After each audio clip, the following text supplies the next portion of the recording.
Why, it's the non-gaming unicorn. What are you doing here? Not gaming.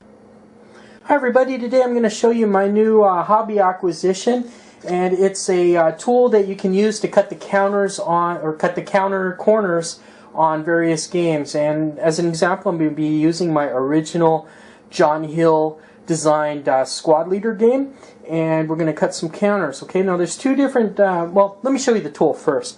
This is a tool. It works on the same principle as a 3-hole punch.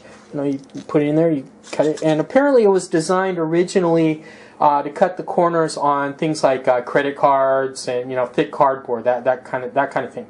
And I purchased these on Amazon.com. They're about $30, and then if you order stuff, you can save the postage, because sometimes you get gouged on postage when you order it directly from various companies.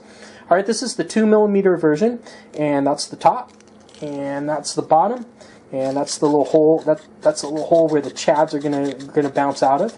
And let me cut some counters. Okay, let's for the 2mm one, let's do a burning house. Okay, we have a burning house counter, so we'll cut one corner. And what's really neat about this is it's got a little tray, so you can make sure you get the same angle every time. So you just kind of seat it in there and squeeze. That's one corner. Seat it in there again and squeeze. Make sure it's seated in there. Okay, and then you squeeze it. That's for well, let's see. Sometimes with the 2mm one, I found that it doesn't quite want to cut. Sometimes you kind of get a jaggedy corner from the cut. You know, that's why you have to make sure you seat it in there properly. And it doesn't really. Sometimes they don't really look like it's been cut. It's a lot neater than before, but sometimes they just don't look like they've been cut. Okay, and that's just kind of my take on the 3mm one. So let's do the 3mm cut. And it's pretty much the same.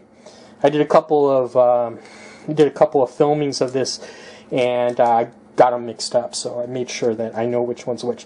We'll do a Broom Bear, 150 millimeter high explosive gun on that. Okay, so once again, you just push it in and make sure it's seated in there, and you clip it. That's one. You clip it. That's two. You clip it a third time. That's three. And the fourth time. Okay, that one kind of.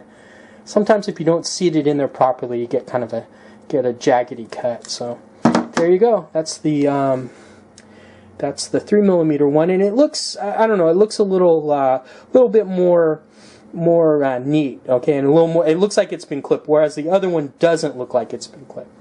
All right, so this is really a neat tool, and I'm going to make the non-gaming unicorn cut the corners on my counters while she's watching TV. All right, and let me leave you with a bunch of the other counters that I've cut, both in 2mm and 3mm, so you can kind of see that. And if you don't want like this M3, if you don't want jagged, ragged counters, if you're OCD like me in terms of gaming, that's it's kind of the way to go. So if you like this, give me the thumbs up. If you don't like it, shut up and write comments. And thanks for watching. I really appreciate you guys watching. Thanks a lot. Bye now.